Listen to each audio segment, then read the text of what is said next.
આજરોજ વિશ્વ હિન્દુ પરિષદ પોરબંદર અને સમસ્ત પોરબંદર જિલ્લા સાધુ સમાજ દ્વારા ભારતની લોકસભાના પરિસરની અંદર એક નિર્દલીય સંસદ સભ્ય પપ્પુ યાદવે જે પ્રમાણે સનાતન સંસ્કૃતિ અને સનાતન ધર્મનું ઘોર અપમાન કર્યું છે, આજે પણ સમાજની અંદર પિશાચી અથવા તો રાવણ અને મારીચીની મનોવૃત્તિ જીવંત છે એનું નિદર્શન એને કર્યું છે.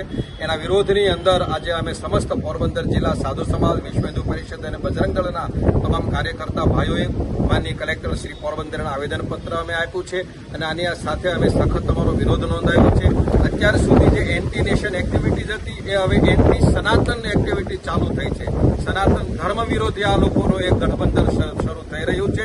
જે પ્રમાણે વિદેશી તાકાત પ્રબળ બનતા ભારતની આત્મનિર્ભર ભારતની શક્તિને સહન નહીં કરનારા લોકો વાયા મીડિયા દ્વારા કોઈને કોઈ પણ રીતે આ દેશને, આ દેશની સનાતન સંસ્કૃતિને, આ દેશની ધાર્મિક વિચારધારાને કંઠિત કરવાનો હીન પ્રયાસ કરી રહ્યા છે. એની સામે સમસ્ત હિન્દુ સમાજ જાગૃત થયો છે, જાગૃત રહેશે અને સખત તેનો વિરોધ કરશે.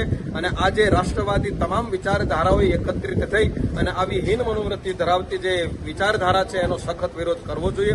અને એના સંદર્ભની અંદર વિશ્વ હિન્દુ પરિષદ પોરબંદર, સમસ્ત સંત સમાજ પોરબંદર, બજરંગ દળ અને હિન્દુ ધર્મ પ્રેમી તમામ ભાઈઓ અને બહેનો એકત્રિત થઈ અને કલેક્ટર શ્રી પોરબંદરે આના વિરોધની સાથે આની ભર્ત્સના કરતું, તીવ્ર આલોચના કરતો આવેદનપત્ર આજે અમે સુપ્રત કર્યું છે. જય જય શ્રી રામ.